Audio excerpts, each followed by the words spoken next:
Okay, Zoom is connecting with Facebook.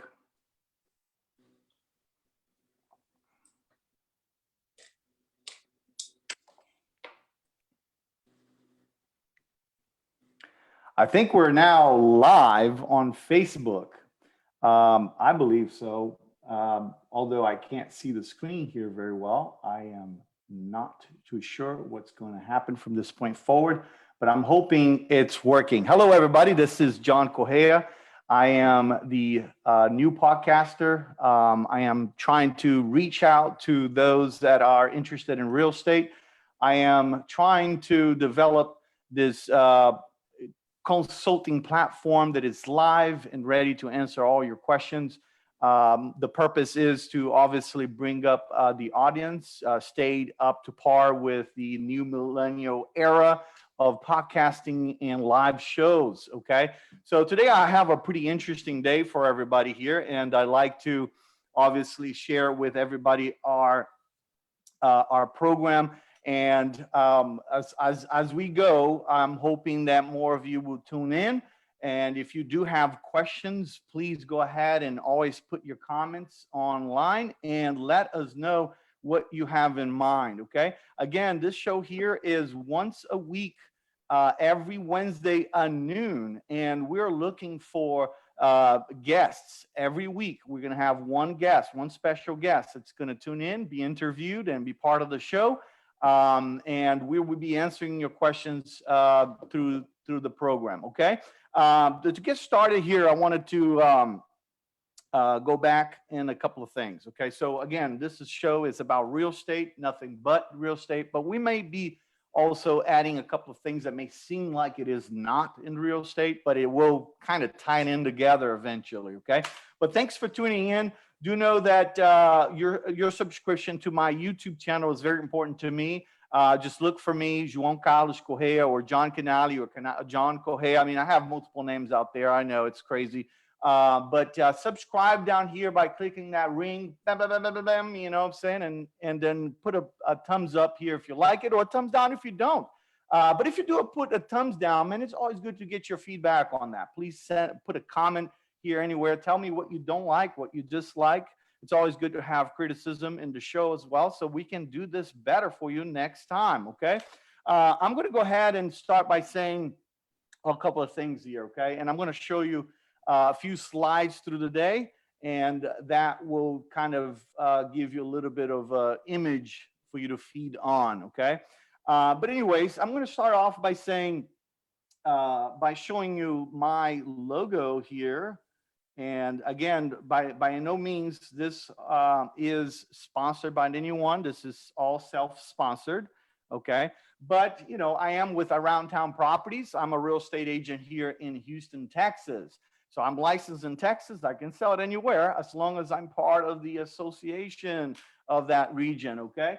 Otherwise, I don't have the tools for that region. But if you do need my help in any other parts of Texas, let me know. If you have questions, even if you are in Florida, it doesn't matter. I can help you as well, or in California or whatnot. What I am going to always be careful with is my competency with that particular region that you're in, okay? I can talk about real estate property, and I can talk about the market research that I can do in your local market. But sometimes if you're asking me about Washington, D.C. and properties there and how to purchase, I don't know much about that area. So I cannot give you advice about the local market in that area. But I can give you advice on how to purchase it, what to look for, what to be careful with, and so on, okay? But anyways, I have here right now, as you can see, the real estate talk show.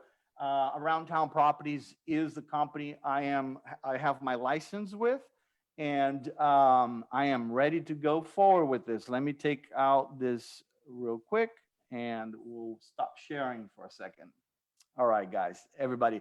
All right, so from time to time, I'm going to be looking down here. I have written a couple of things that I think like to share with you, and it's going to be useful for the show. I'm going to go off of saying Lawrence Yun. This is a NAR chief economist, okay? National Association of Realtors chief economist. He said, consumers are facing much higher home prices, rising mortgage rates, and falling affordability. However, buyers are still actively in the market. Now, I'm going to highlight this falling affordability here. Okay, so we have to a little bit be careful with NAR because they are one of the lobbyists, one of the largest lobbyists in America, right? So you got to be careful what they say. Sometimes it could be biased, all right. But either way, falling affordability. Okay, so look at this point of view, falling affordability. Okay, so the rates are going lower or has gone lower, so therefore people can afford more, right? But in this particular case, I think he's talking about those that have lost their jobs. Okay, so falling affordability for someone that lost their jobs is definitely there. Now, another aspect to look at this falling affordability is, we have been seeing some increases in home prices, and I'm going to talk about it a little bit here. So falling affordability falls on all those categories. However, for those that have their jobs and they're doing well in their careers, and the rates are now much lower than it used to be, now it's more affordable for them, right? Okay, so he then goes on and say the sales for March, and in March of this year, okay, would have been measurably higher had there been more inventory. And that's a big issue we're going to cover here today. Had there been more inventory. Now it says days on the market are swift. Multiple offers are prevalent and buyer confidence is rising. And I'm going to highlight that again. Buyer confidence is rising. Well, so again, you're talking to somebody, you're listening to somebody that is on the field every day, okay? So no one else knows more than somebody like myself in my position whether there is buyer's confidence in the rising or not, okay? Again, let's go back into the rates being so low. Well, in that aspect, yes, you are more confident you can afford your new home, okay? So confidence on that is definitely for sure. However, we're experiencing low inventory, like Mr. Young said here. Again, Lawrence Young, chief economist, said all this, okay? He said, yeah, had there been more inventory in March, we would have much higher sales than measured last year. A problem right now is that we can't measure much the 1 year data because we fall right on the pandemic, from 2020. So the best analysts here are going to want to look at prior to the pandemic. They're going to want to be looking at 2019 instead. And we're going to cover that out here for a little second there. Now, let me share a screen here real quick. And there you go. I'm going to change our slide to this here, guys. All right. Okay. So very important to know here, a couple of stats that we are going to cover today. So again, according to the National Association of Realtors, the median existing home sales prices in March rose by a record-breaking annual pace of 17.2% to a historic high of $329,000, with all regions posting double digits price gains, okay? Now, the median existing single family home, and this is a big difference here. So the median existing home that rose 17%, those are every home, single family, townhomes, condos, everything, okay? Now, the median existing single family home sales prices jumped 18.4% to a median market value of $334,500, both historically high. Okay, so now if you average the entire nation's single family value, we are looking at a median of $334,500. Okay, and we're likely to continue seeing these numbers rising. There are so many things happening in the marketplace right now that it's quite scary. From 1 year ago, when home sales first started to fall due to the pandemic, sales now are higher by 12.3%. Okay, Existing home sales fell 3.7% in all major markets. Okay, so hold on a second. So we went through the pandemic. We obviously, most home sales kind of went to a halt, like it shut down a little bit, right? So there was not much we can do. I stayed home for 3 months, and although real estate agents were deemed essentials, well, the people buying houses weren't, unless they were in the medical field, unless they were firefighters, unless they were on the job, you know what I mean? Will they be looking for homes during that time? Nope, I don't think so. So yes, everybody took a big hit. The market took a big hit, So the existing sales fell 3.7% in major markets, I think based on the 2019's data that we had in place, okay? So as of the end of March, this March 2021, housing inventory slightly rose to 1.07 million units, down by 28.2% year over year. Properties typically sold in 18 days, now a record low, okay? Now, I highlighted this, sold in 18 days. Let me tell you something. Let me show you. I think you are still on the slide here, I believe. Let me go into this slide. Okay, so there is, I don't know if you can see it, but in 2021, hottest and coldest markets in the United States. These are the ones in blue are the coldest, and the ones in orange are the hottest market. And I'm going to give you a little bit of a coincidence here that's pretty fun to add to the show here as far as this map goes. And look, it's called the Sunbelt Surge. All right, so look at this, guys. In Austin, Texas, okay? And I've been hearing a lot of crazy madness about Austin, Texas in real estate. I'm going to share you a couple of things that I heard. I didn't see it on the news, but I heard this from other colleagues in the market working out of Austin. All right, so we all know that out of San Francisco and Los Angeles, California, a lot of tech companies are coming from there and moving to Austin, okay? Tesla is one of them. So there's a surge of career tech individuals coming into Texas, whether it's Austin or Houston or San Antonio, they're coming to Texas, all right? But without any surprise, Austin is where we're finding most of these income of new consumers in the real estate marketplace. And these individuals are literally rushing to purchase homes while the rates are so low. And these are individuals that have employment. They're coming from a much more expensive state of California. And when they come here to Texas, they're now no longer paying income taxes as opposed to when they were in California. So although property taxes are much higher in Texas, they don't pay income tax. So it's kind of a wash there, right?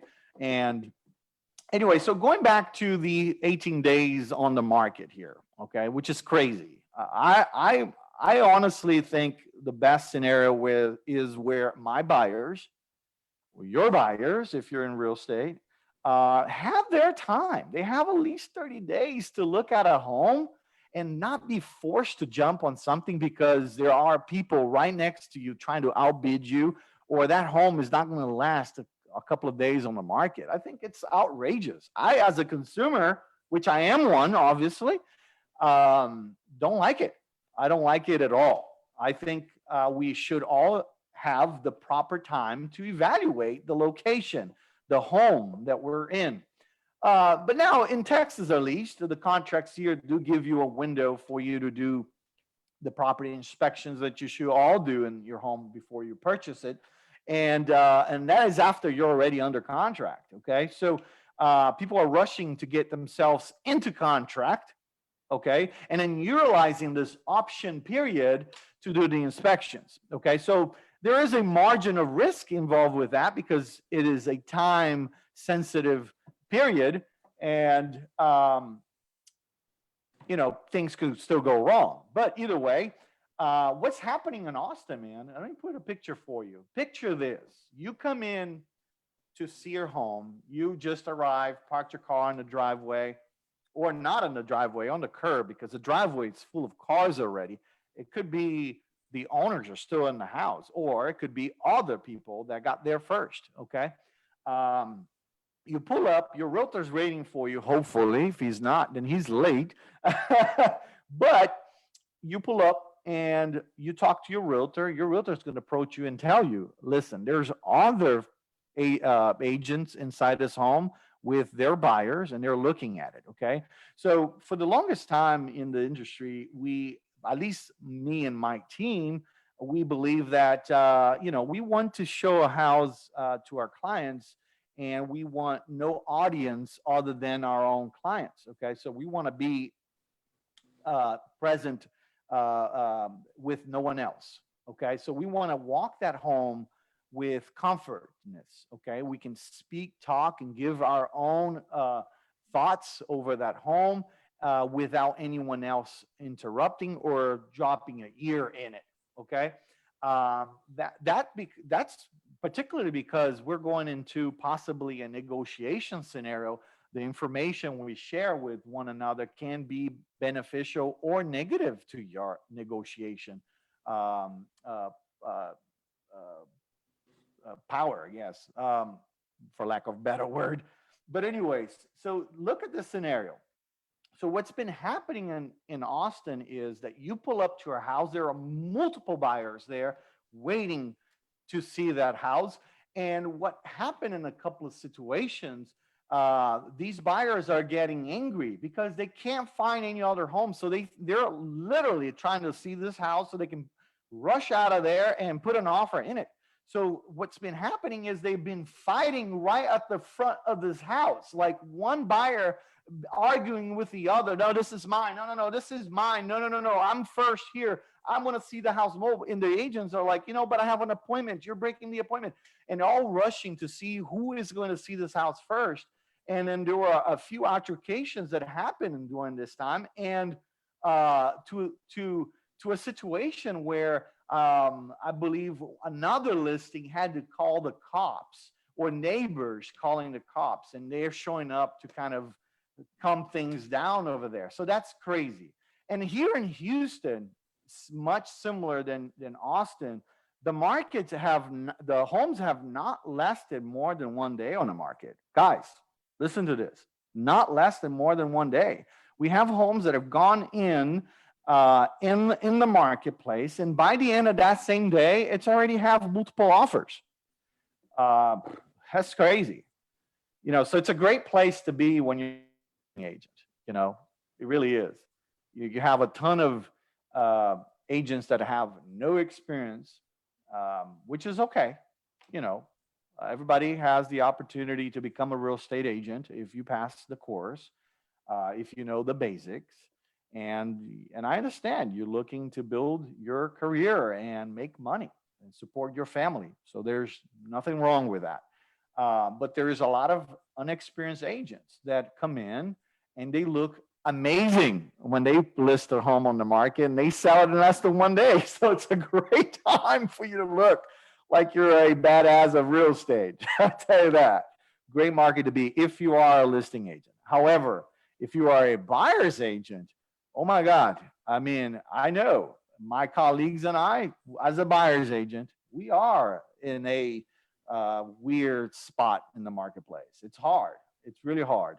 And it's also hard to find buyers that have a ton of cash in their pockets. They're willing to overbid this California money or international money that comes into play, and they're overbidding every offer you put in.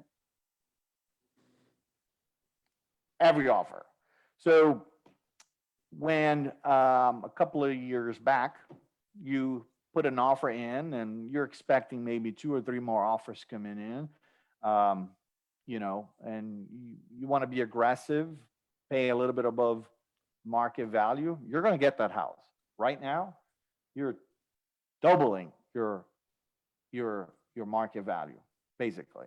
I tell you, I have I have a buyer who I've been working with for the past 2 or 3 months, and we've put in maybe 5 offers already so far. One of them, um, just one of them, there were others. One of them, we went over about $50,000 over market value to buy that house. Someone else came in with $80,000. How crazy is that? So it's quite crazy, quite crazy. Okay. Anyways, going back to the slide here, guys. These top 5 metro shares share several traits. Okay. The first being their affordability in comparison to expensive coastal areas. Additionally, they have taken the lead on the home appreciation and are mostly in sunny local areas. So that's funny. That's a coincidence. The hottest place in the marketplace are the places that have the sunniest days. Isn't that great? But why isn't Miami in there? That's another subject maybe we can share for another time, okay? But Tampa is doing amazing. Look at that. Tampa is doing pretty well, but Miami is not. It is a sunny place. It's funny, right? I think population in Miami is moving upward. I know Orlando is booming too, but Tampa took it all. Looks like in this chart. All right, guys. I don't know where we're headed with real estate right now, to be honest with you. The rates are still low, but slightly climbing up a little bit. In every market, you see sort of the moment where things kind of adjust. There are much needed for the market to adjust sometimes. So the rates are coming up again, but they're not, the Fed's already said they're not going to raise the rates yet because they want to see where the pandemic is going to go. Okay. So COVID is still pretty prevalent, present in the market. It is affecting multiple areas, right? So the Fed's already said until we know that this has been, it's completely gone away, we're going to continue boosting real estate by keeping the rates low. Okay. But there's other aspects of the current market that we need to be aware of. But we're going to take a break here real quick, and I'm going to introduce you a really good friend of mine, a gentleman who I think is going to be great for the first show. It's going to be great to introduce to you all. And I want to introduce you my great friend, Eric Date, coach here in Houston, Texas. Mr. Date, whenever you're ready, please come on in. Hey, John. How you doing, buddy? Doing great, Eric. How you doing, bud? Doing good. Excited to be on. Learned a lot of stuff from your first segment about real estate, what's going on in Austin, what's going on in the market right now, and how homes are selling in less than a day. It's crazy. It's crazy. It's absolutely nuts, man. And I think I speak for all my colleagues, whether you work out of my brokerage or not. It's been quite hard for all of us here, right? And I appreciate you making comments on that, Eric. But I want to kind of introduce you a little bit better. All right. Okay. Okay. So one thing that we all need to know is we need to know that, well, we already know this, I think, right? So when we think about real estate for its for a long time, it's always been more of a family thing, right? It's a family environment, right? You think about a home, it's your home where you raise your children. Okay, so real estate has everything to do with I'm going about to bring it up with you, Eric. I know you are a coach and you're coaching your children and baseball. Is that correct? Absolutely, yes. Absolutely. I wanted to bring you in because this is funny, okay? And it kind of, I can put it all together here into real estate and just follow with me on this, okay? So We all, I don't know if many of you have heard before, but there is such a thing as called the sideline coaching. Okay. This is something that the actual coaches in sports, many different sports, soccer, baseball, basketball, any of them, there's such a thing as sideline coaching, which it can backfire and create habits that affect the athletes short and long term. Overbearing parents can take the fun out of the sports. These are comments that you hear out there. And but it looks like Eric has taken a different approach to all of this. Okay, and that's why I have him on, because I think he is more involved than just sideline coaching. Is that correct, Eric? Yeah, that's right. I started in 2020 during the spring of the COVID season, right? So it was new to us. It was new to my son, my daughter that's playing softball now. It was new to her. And, luckily we were selected by a team that had a really stand-up guy for a head coach, a guy that actually went overboard with the communication, with the getting everybody involved, and really, really great guy. His name was Chris Wallace, right? And at the first parent-teacher meeting, when we met up, he laid down the rules, the laws, and he said, hey, we don't want the kids to listen to the parents in the stands telling them, hey, whether they should run, whether they should throw it, whether they should hold it. And he let the parents know to leave that up to the coaches. And if the kids know who they're listening to, there'll be more confidence in what they're doing. They're going to know exactly what they need to do with the ball, in what situation.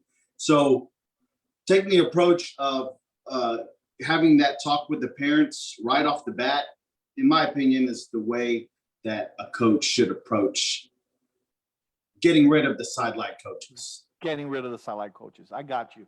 And then what's your secret though? I mean, because look, man, I am a great admirer of you, of the way you educate your children. I really am. Okay, so and the truth be told is that I believe you started with your son, right? Your youngest son, and you got him early in baseball. How old was he when he started? Jason would, and even Bella, Isabella and Jason went to a place called Kodo Sports, where they really taught the fundamentals of not even just playing baseball, but actually just throwing a ball, kicking a ball, catching a ball, right? Right. They made it really fun. They came up with games that doesn't even have anything to do with baseball, but it was a process. We understood that. And parents should understand that it's a process. They're not going to turn into good baseball players overnight. And you have to make it fun for them, and you have to keep them engaged by doing fun things with them. Absolutely.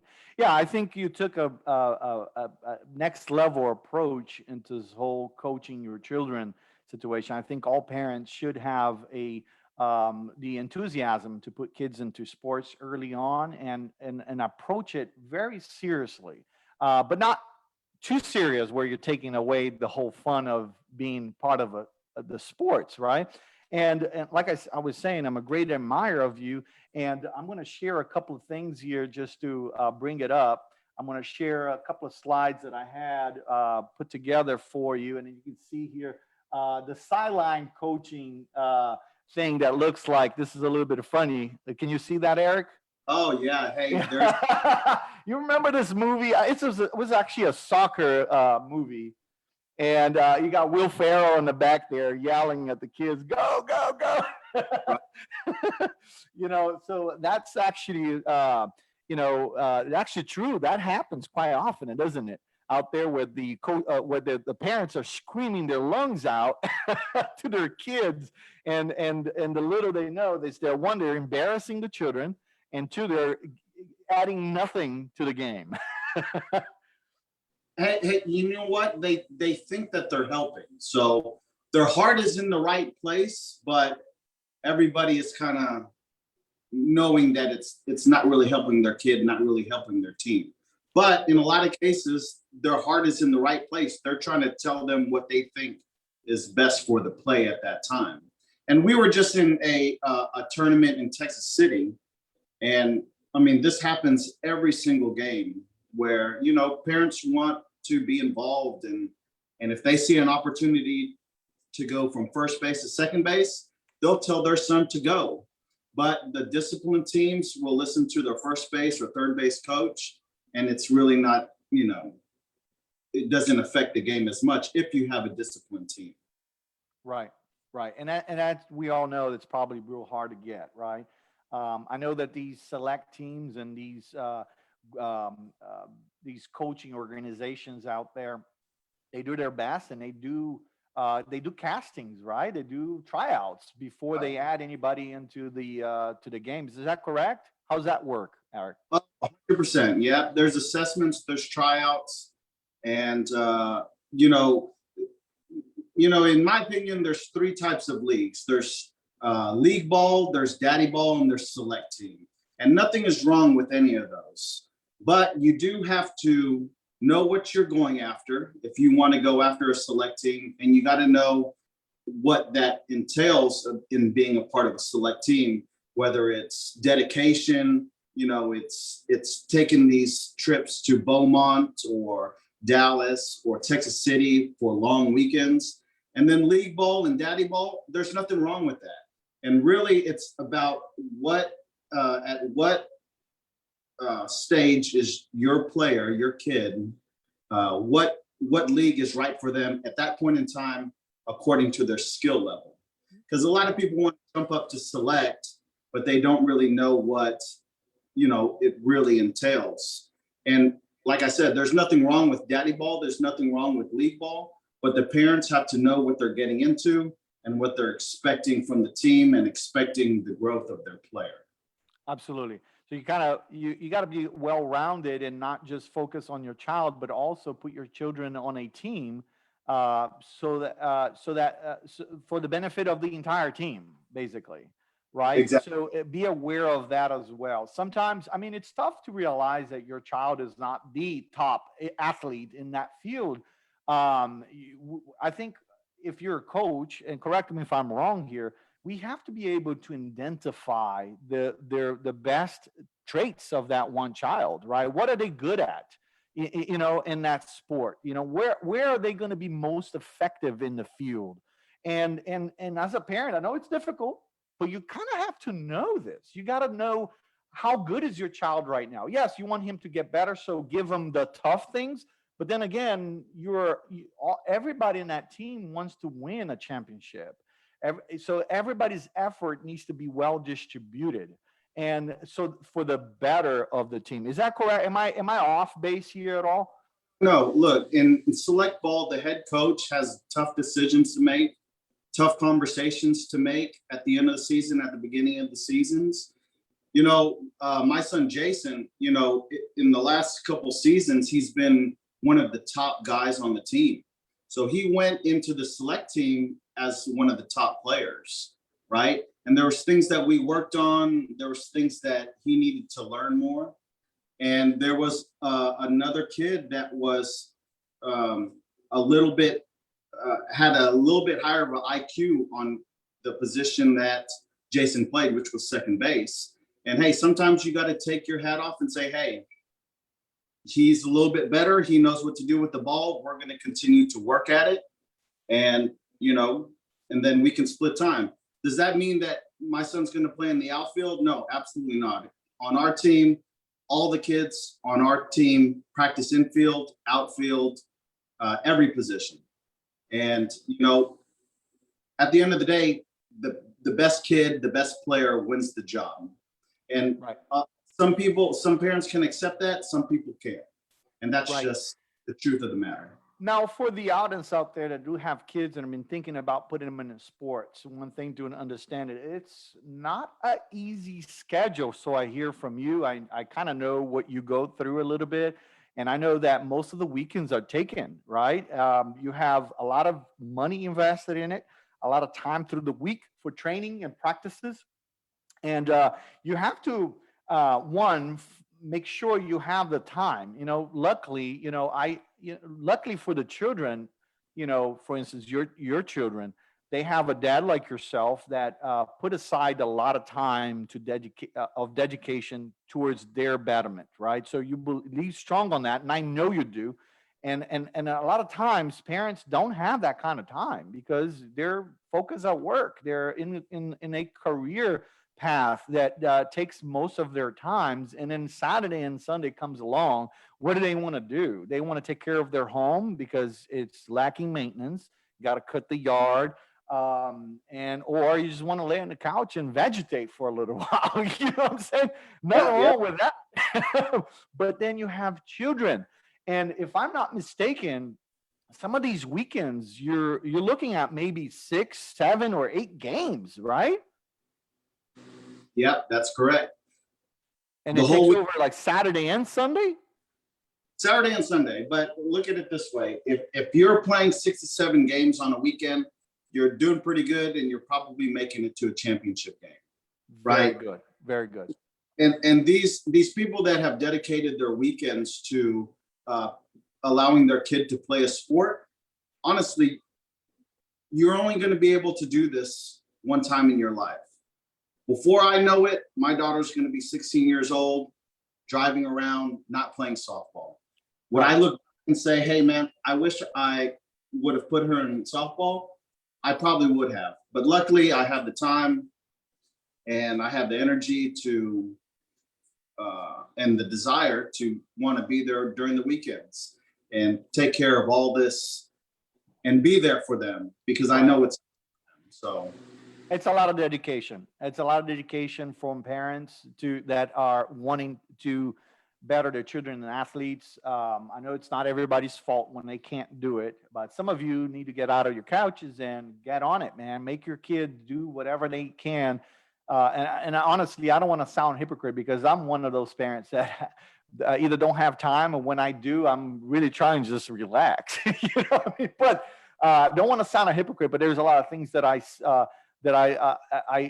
self-reflect, you know, and I want to get better at it as well. But I do see it. I do see where I get discouraged, and it's the amount of time you have to put into developing an athlete. It is crazy. And I know, Eric, that you started very young with your second born, your youngest kid, Jason, right? And I know that you gave him a lot of preparation. I remember you doing a lot of trainings on the backyard, and you bought all the balls, you had the tents and the bats, and you had all that happening before you even considered putting them on a little league. And then I guess whenever you were ready, or you felt he was ready to get into the little leagues, or pass a casting or an examination, whatever you call that, but a tryout, right? His IQ level was already high enough, which is something for those that are thinking about their children to get into soccer or baseball or basketball. It's good to give them that early tutorial. Get them acquainted with the sport before they even go for a tryout, right? Is that something to be a good advice? Oh, absolutely. And whenever, with my kids, whenever we would practice throwing a ball or catching a ball, whenever they were small, I never really looked at it as training. It was just, hey, let's have some fun. There you go. And let's see how many you can catch in a row, or let's see who can hit the target with the tennis ball. Right, there you go. But hey, hold on a second. But you see, one thing that I don't want to skip here is the fact that, interesting thing is that you had you started this with Jason, and you got him all the way to is it Little League, right? 7U, 6U, something like that. Is that what's called? Little League? Yeah. Well, the first season, spring of 2020, he was 5 years old, playing in a 6U league. And then in the fall, me and my next door neighbor, we had our own team for a 6U league. And then shortly after that fall season, then we went to a select team, and we've been there ever since. One champion. so what I wanted to bring it up here is this. So he started out with his youngest son, right? But Eric also has a daughter. We call her Bella. And she is what, 11 or 12, 10, 10, 11? She's 11. She's Yeah, 11. she's much mature, more mature than 11. I know for sure. You can tell that right away when you speak with her. But here's the funny part that I wanted to bring it up is that Bella has been watching Jason being trained in the backyard for a long time, and then Jason is now part of a team, and he is doing amazing. His IQ level is super high. I've seen some games myself. The kid has got what it takes, and he's coachable. He is on point to what needs to be given out there on the field. Now, the funny part was that later Eric decided to put Bella on the stand a little bit, right? And was it surprising? Tell me a little bit about it. What was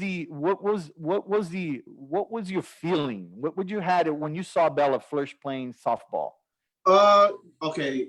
Okay. So when my son Jason joined his first team, she was there on the sidelines watching me coach, watching him play.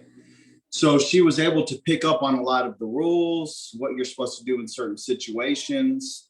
So her IQ on the game of baseball was started out really high. What I think she gravitated more was all the fun that her little brother and his teammates were having. So she wanted to have the feeling of, hey, I want a team. I want to go play a game with my friends and try to beat these other teams. So right off the bat, I think it was her being around, and it's COVID season. This is when we were like not being around a lot. Kids weren't able to be around with a lot of kids.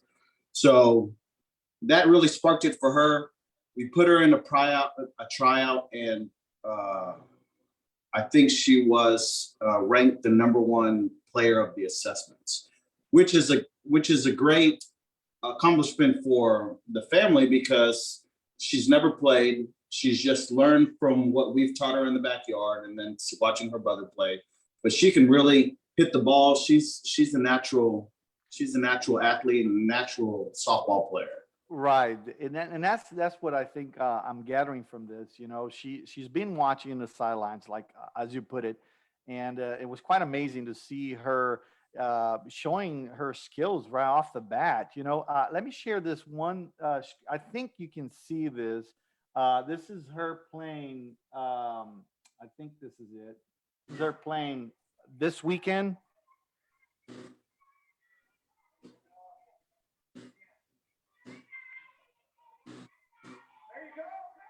You got to put it on the screen. It's not on the screen? Not on the screen yet. Okay, hold on a second. All right. I appreciate your help there. Hold on. There you go. Is it on the screen? Oh, yeah, there she is. There you go.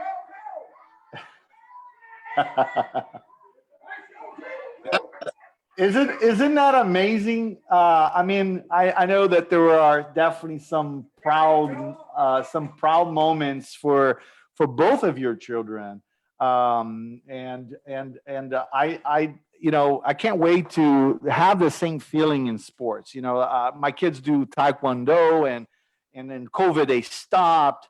My kid, my oldest, wanted to do soccer. But I think was a little bit of our fault here. We did not select the right teams to put him in soccer. They are usually in the rainy season, so there's a lot of stoppage. There's, a lot of waste of money I felt in the aspect of training in soccer. So I thought, we're going to try out again. We're going to try out again this year, but we're going to do indoor soccer first, so that we don't miss out the training days, because that's what's happening. It started raining and then the kids couldn't play. Do you experience that in baseball at all? Like rainy days, you stop? What 100%. 100%. Today's practice and Monday's practice had to be had to be canceled. But luckily, we had a facility in Premier Baseball where we can just move the outside practice to the indoor cages, and we worked on fundamental throwing, and we worked on things that that each kid needed to work on to get better. And truth be told, these rain out days, they suck and you don't get to play. But the truth is that the kid's not going to get better by just going to practice twice a week. It's the 2 times a week at practice and the 5 days at home doing something that pertains to the sport that they're trying to get better at. Right. All right. All right. And Yeah. Eric, besides that, again, I wanted to make sure that we are putting it all together and focusing on real estate as well. And I think this is a beautiful story. Listen up to this, and if you're thinking about getting your kids coached, you got to give that coach the opportunity to around your child the way they see fit for that team. But you got to do a little bit of homework yourself. If you don't, then your child may come in a little bit less par, and it will take longer for them to adequately get better. What it is there. But Eric, you are also a homeowner, right? Yep. You're a homeowner. How many homes have you owned so far in your life? This is my second home. I bought my first home in 1996, and then I bought my second home in 2015. Very good. And when you chose to purchase your second home, what was what were you looking for? What was it that you were looking for in that home that you wanted to have it better than the first one you bought? It was definitely more of a modern take on a house with the open concept and the bright colors instead of the kind of old school dark brown, orange wood, orange cabinet type of look. So it was definitely upgrading to something that fit how our lifestyle was. And at the time, it was like a modern, contemporary farmhouse type of look. So you're looking for definitely the updated version. So you like the first home you had, it was just not updated. It didn't make sense for you to renovate that home. So you decided to let's buy another one. And I know you have a pretty nice size yard, isn't that right? Tell me. Yeah, I mean, we have a pretty good size in the backyard. We filled it up with a bunch of things for the kids, playground, basketball court. Yeah, that's what I wanted to bring it up. That's what I want to bring it up. I mean, this guy right here has a basketball court in the backyard, and it's quite nice because the kids love it. The friends love it too. It's quite fun to throw some balls a few times. It's good exercise and everything else. But you are quite of a home designer yourself as well. I always admire the way you decorate things and how you pick your furniture, your designs, and how you meticulously put it all together in the backyard. But one thing that is very important, and I wanted to share with everybody here, and I said this is about real estate. And for one, you have having a home and the opportunity to coach your children in your backyard is part of real estate. And another thing is to how to purchase the home is what it's been the most more sought out, the thing that we talk the most, the difficulties in purchasing. And right now, I don't know if you were, of course, you heard on the first segment of this show today, you saw that I was talking about falling affordability, right? And then buyer, confidence is rising and all that jazz. One thing that stands out to me the most is the people that have the hardest time to purchase a home are those that either they work for tips or they work for themselves. Okay, those are the categories. They have everything else okay. They have the money in the bank account. They have they make good income, right? They have a good credit score, but they're a waiter, or they work for tips, or they're self-employed. And those are the things that are quite difficult to purchase at home sometimes. And although nowadays we have products available for all sorts of things like that, it's still to this day pretty difficult. It's not easy for everybody, right? So, and I want to bring this up because purchasing a home is ultimately still the American dream. And it's now becoming the dream of an investor, and it's now becoming the dream of somebody that wants to hold assets, right? But Eric, tell me a little bit of your experience in buying homes. What was the most difficult part of buying a home for you? Okay. And you're absolutely right. The American dream is still owning a home, right? But to get your dreams, what you have to do is you have to be smart on the things that you obtain and how you obtain them, right? So people don't wake up one day and say, "Hey, you know what? I want to go buy a house in 2 weeks." A lot of times it's a goal within 2 years, 5 years, whatever it may be. So in my industry, where we work on tips and we work on wages, you have to know how you're going to get your income to show your debt to income ratio, uh, to be able to be able to handle the mortgage, right? So if your plan is to buy in 2 years, and the tips that you claim on your taxes, hey, no beating around the bush. People don't claim their cash tips because they don't want to pay taxes for it, right? But if you're looking to buy a home, you want to claim your cash tips and even more, so you can show that you can handle that mortgage note when it comes time to do the numbers with your lender. Yeah, very good, very good. So you experienced some of that where you had to change your tips and throw in more in that bucket to show more income. That's something that everybody has to go through at one point or the other. I got to tell you, that's one of the number one difficulties of buying a home is when you're in that industry. I personally know a lot of gentlemen that work as a waiter, and they have a career in waiting tables. They make really good money. If you land in the right restaurant, you'll make really good money in it. But do you put all your tips on your paychecks? Does your restaurant put give you a pay stub or hands you over cash at the end of the day? Those are all the things that can play a role in your ability to purchase a home. Now, I wanted to tell you that we do have products available for that particular. Nowadays, we do have products that we have available for these difficulties. Okay. And I want to go back into what's going on in the marketplace, guys. I'm going to go back in here and sharing a couple of things with y'all, and this next segment here.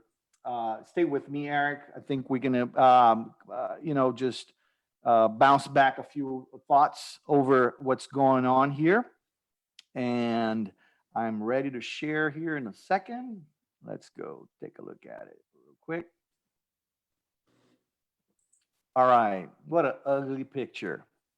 What a ugly picture this is. Is it sharing? It should be sharing. It's an ugly picture. You see a house in the middle of the pandemic. Okay. We know that the pandemic has affected us in many, many different ways. But it certainly affected and it contributed hard into real estate.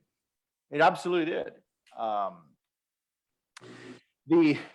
The person working on the field or the buyer looking for a home on the field, it's experiencing this ugliness. I'm going to put it simple, very ugly situation. Look, all these pretty people completely covered. And this is what the real estate world turned out to be. And I'm sure this is no surprise to you guys because we're now walking wearing masks everywhere we go, right? But you look at pretty lady here showing at home. She's a real estate agent, and now she has a mask and she put gloves on. And believe me, sometimes there were times where we would walk inside one of the homes And there was a table right in front of the door with a hand sanitizer, a glove, a shoe cover, and a mask in case you didn't have one. And there was a sign saying, all buyers must wear one. And there were signs that said only agent with the glove can touch switches on the walls. How crazy is that? that's what we went through here for a little bit over a year now. Okay, because it's still going on. We have more and more people being vaccinated out there, but people are still skittish, and I am one. My wife is still one. We're still, unfortunately, not taking our children to public places. While there is a large group here in Texas that are still doing it. Nothing wrong with that. You do what you got to do, and I do what I got to do to save my family from the burden of catching COVID. And I'm sorry for those that have lost someone, and I'm sorry for those that suffered with this COVID situation. But here is about real estate today, and you can see how ugly of a picture this is. Now I'm handing over a key to you with a mask on, and my smile doesn't really quite show anymore, does it? Does it, guy handing over that key here, does it look like he's smiling to you? I don't think so. So it's been very unpleasant, but in many ways. But one thing that has affected us, and I want to go back into Mr. Young said, the chief economist from National Association of Realtors, and where we're experiencing low inventory. And that's very, very, very, very true. We're definitely experiencing low inventory. For one, I think there is a margin of things that are going on out there in the marketplace that are making, sellers unease. I think sellers are somewhat felt comfortable. A lot of sellers who were thinking about selling their homes, they spent so much time in their homes that now they love it even more. So those things do happen. I had many situations where a seller decided to sell their home, and they hired my services, and I ordered a photographer to come in and take beautiful pictures of their homes, and the house was so photogenic. It came out so beautiful that the sellers looked at it and said, "Oh, but why are we selling? Oh, it's so gorgeous. Why are we getting rid of?" Right? So, they say there's buyer's remorse. Well, there is seller's remorse as well. So I guess that's a contributing factor for low inventory out there, and also the doubt to where are we going economically. Okay, where are we going to go from this point forward in real estate? Sellers are also doubting those things. And another aspect is those sellers that lost their jobs. Sometimes it's better just for you to stay put and stay in your existing home other than selling it.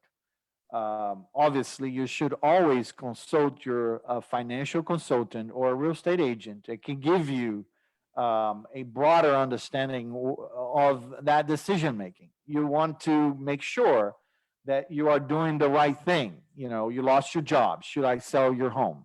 Should I not sell my home?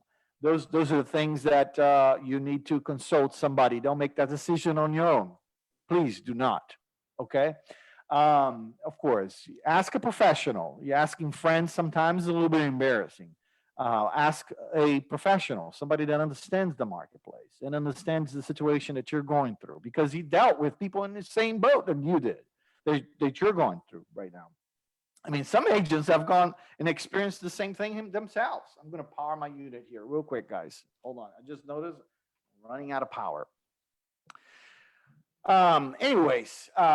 So those are contributing factors. But the last thing we expected to happen is lumber prices being expensive. We did not expect that. Okay, so I'm going to go back into that subject here. Let's look at it a little bit, okay? Check it out. This is a home built here in the Midwest, okay, in the South, Houston, Texas. We're not in the hurricane zones like Florida, so homes are built out of wood, okay? All right, so we need a lot of lumber, okay? So let's cover a couple of things here. So to build a house, you have a frame and then you have sheetings. Sheetings are the panels, usually the plywoods, and the framing is usually done by pine. These are considered spruces, softwood, okay? The United States is a huge producer of softwood lumber, mining over 26 billion board feet and exporting over 380 million worth each year. All right. So, however, the U.S. also imports approximately 4.5 billion of softwood, mainly from Canada.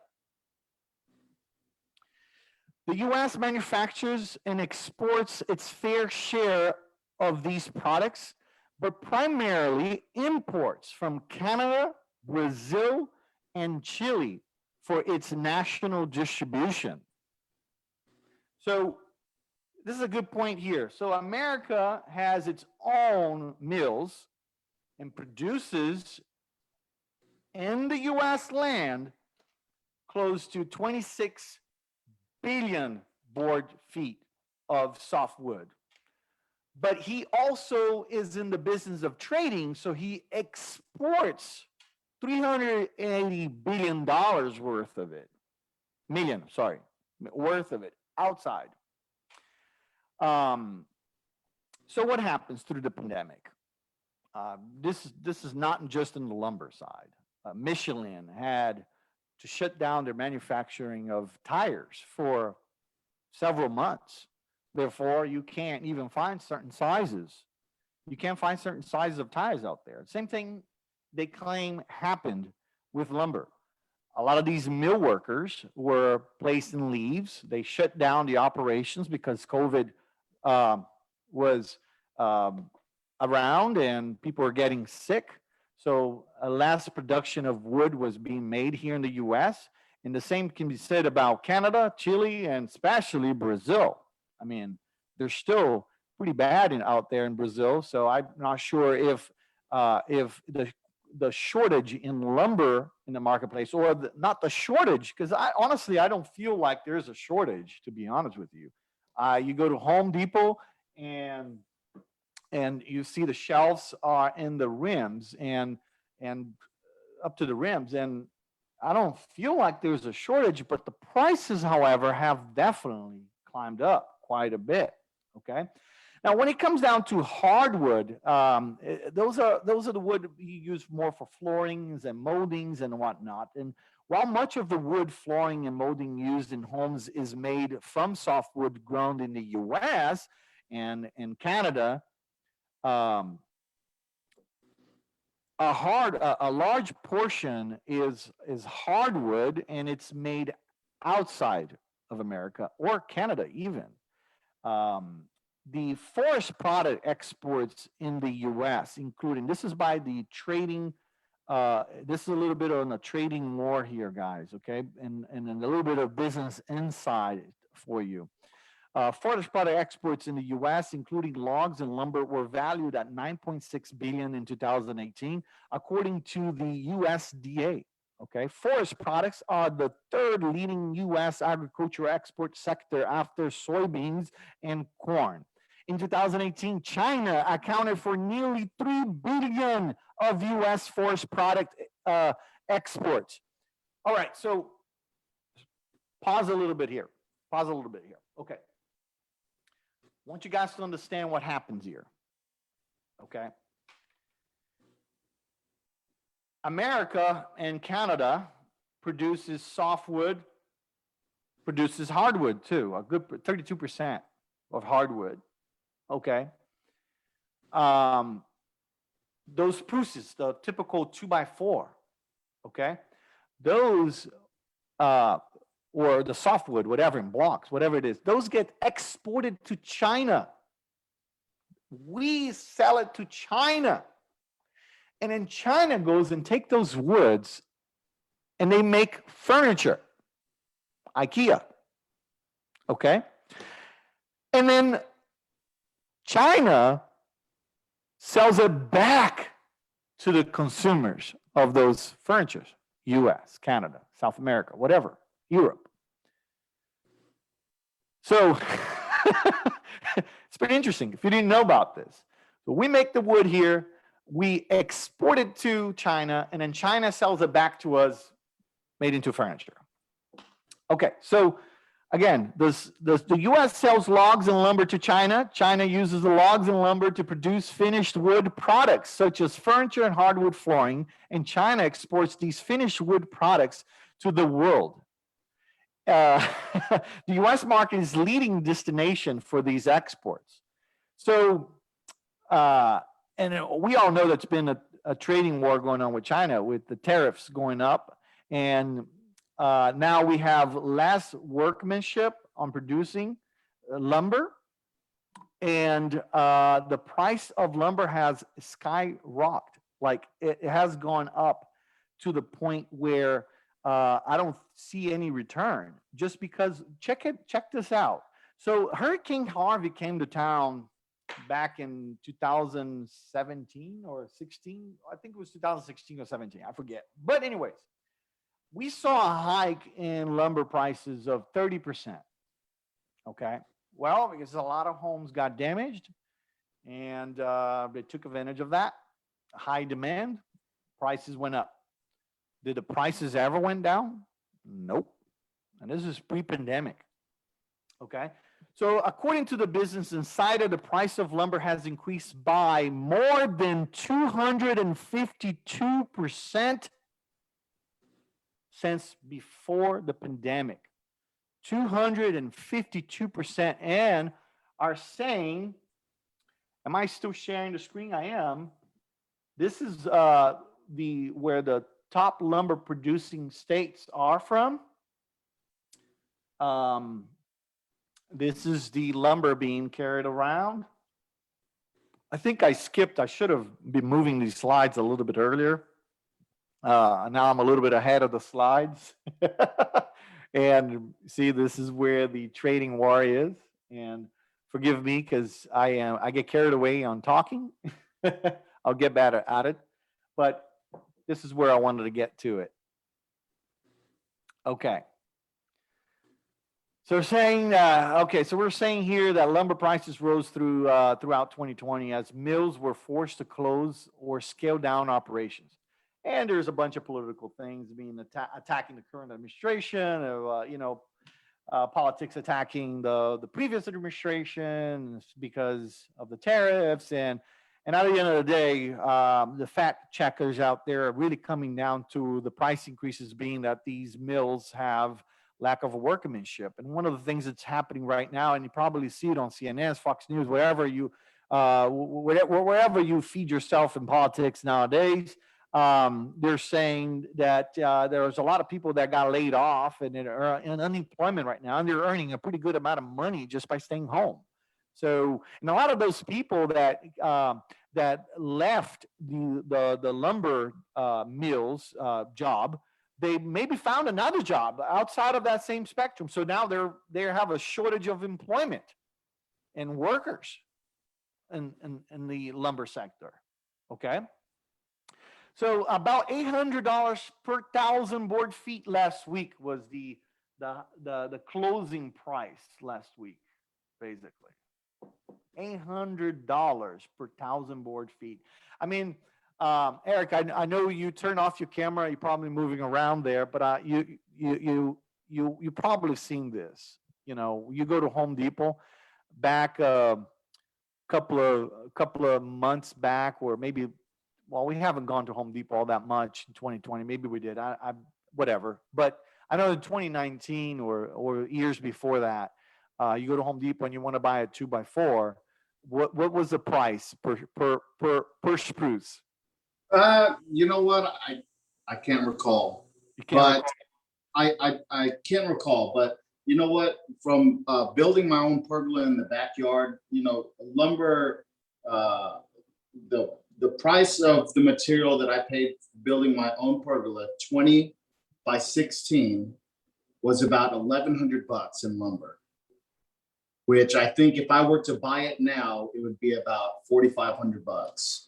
So I'm not too sure about 2x4s back in the day, but the 2x6s, 2x8s, the 6x6s that I bought for my pergola, man, those are through the roof right now. To the Through the roof.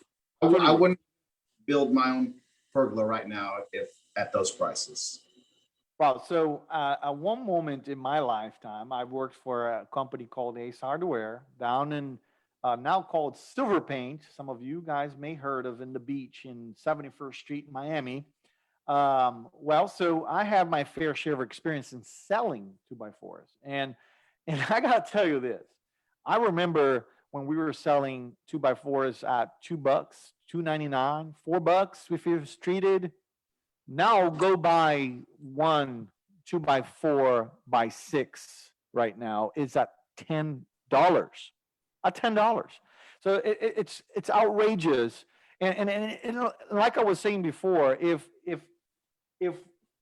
we get back to where we can measure these increases during Harvey time, where it went up 30% and never came down from the 30%, it just capped on 30% high, the highest at 30%, and then now we're seeing another hike. It is likely to stay there. So what's happening right now, Eric, and everyone else, is that the cost of building a home has gone up at least $24,000. It's what we are looking at the marketplace right now. So the builders are now having a $24,000 increase in their cost to build a home. So shortage of inventory is definitely being contributed on shortage of lumber. And of course, everything else I've already said about current sellers on the resale market, but even builders themselves, they don't know where price of lumber is going to go. So they typically, what they do is they sell the home on site. They sell just a plot. And these are semi-custom homes, right? So they have an idea of how much lumber they want. They need to build that home already. Okay. They came up with the price. They write a contract. You are in this contract. And then there are stages to building that home. They go ahead and order the slab, the foundation, right? So they order the concrete, come in and be poured. All right. Then next stage is framing, right? Of course, I'm skipping a few stages here. Don't get me wrong. I'm skipping a couple of things. I want to get to the wood part, right? But then framing needs to go up at one point or the other. And let's say 3 months from when you first wrote that contract and sold the house for X amount of money, right? Now the median price is at $325,000, $335,000, let's just say. A 3-bedroom, 2-bath, 1,500 square feet, top of the median price point, right? That's the contract you have. Now, 4 months from now, you go and place an order for lumber. And the lumber is more expensive than when you first came up with that sales price 4 months ago. And that's what the builders are afraid of. I mean, anybody want to correct me on this, please do so. But I'm pretty sure that, builders are right now holding back on building homes because they don't know how much of a loss they're going to have in their homes coming 4 or 5 months from now. They want to see things come down a little bit so they can project their prices a little bit better.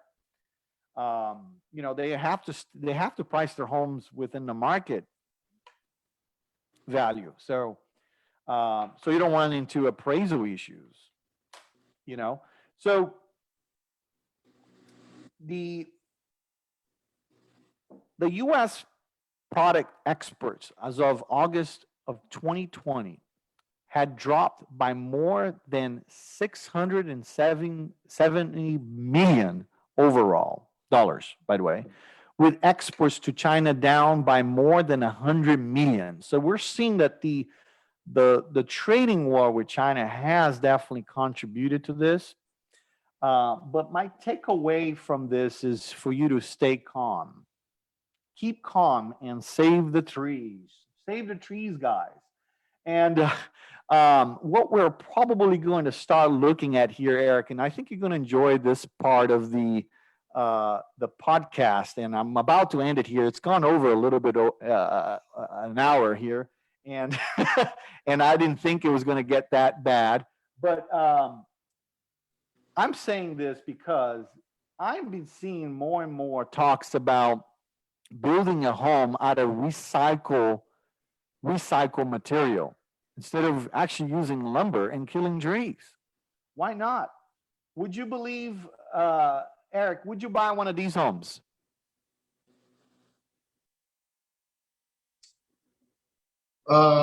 Maybe. They're modern. You were looking for a modern home, weren't you? So, would you buy one of these? These were 100% eco-friendly homes, although maybe one of them looks like there's wood out there, but it's probably recycled wood.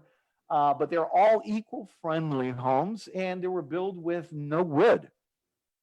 No trees were cut down for these homes. I mean, I don't think 100% of it, honestly. That's just me thinking about it. I don't think it was 100%, eco-friendly, because you have rubber somewhere in there. There's some rubber, you know, somewhere in there. There's petroleum, you know. But either way, this is what's happening out there. And I'm going to unshare the screen and I'm going to talk about this guy coming out of Texas. And this is to end the show because I know this thing has already been taking too long, guys. I do know this. And I just want to share this guy called Dan Phillips out of Texas. And I'll go here and share with you. There you go. Dan Phillips out of Texas builds enchanting and affordable houses from recycled materials. All his homes were completely recycled materials. Completely. He hasn't bought anything new other than something that's already been manufactured, something that's already been trashed to someone else. His entire home. So he's now creating kind of a village in Texas, somewhere in Texas. I don't know where exactly. Let's see here. Where exactly in Texas? Let's see here. It says here, was a child, saw his parents suffer through the Great Depression years, and he quickly learned to value what he had. When he was 14 years old, he built a bicycle, completely out of scrap materials collected at a nearby dump site. To build these wonderful and enchanting homes, often made up to 75% recycled material. So not even him is building 100% recycle, looks like. But the thing is that we're probably going to start seeing more and more and more where we're not relying on wood to build homes anymore. I think we need to start looking at that. Builders need to come to their senses and create alternatives. I heard and I saw it on the news. I couldn't find it on Google anymore, but I saw it somewhere on TV where there was a company that were using compressed plastic, building two small blocks, and then block by block building these framing homes with it. Why not? What's the problem? Why do we have to continue killing the trees out there, right? Although it's a commodity we all need, man. We all need those. We all need lumber to build homes. It's a catch-22 here, guys. You know, you want to save the trees, but you want to also buy a house. You know, and we haven't gotten far ahead yet where the industries and their lobbyists are allowing you to, you know, giving you a fair chance to building these homes out of recycled materials. But either way, guys, I'll leave you to it. I am done. I know I can get carried away in talking and staying at it. I haven't even looked at Facebook yet. Plastic mask is the solution, my dad said here. He's tuned in. Very good, Dad. I haven't had any questions through the program. I hope that next time around you do tune in. Again, just a reminder, every Wednesday at noon, I'm coming in with a show with a new special guest or the same guest. If y'all like Eric, tell me. I'll invite him back again to talk about a new subject. And Eric, I do appreciate your time and effort of being here for a little bit over an hour now. And man, thank you. And again, subscribe. This will be on my YouTube channel as well. Our information is going to be here through comments and where you can find me through social media or through a phone call. Again, I ask you, call me at any time. Ask me questions, and I'm here to serve and help you with your real estate needs. My man, Eric, I'm going to say goodbye to you now. We'll touch base again sometime soon, my friend. All right, buddy. Thanks for having me. Thank you so much. Appreciate you guys. Bye-bye.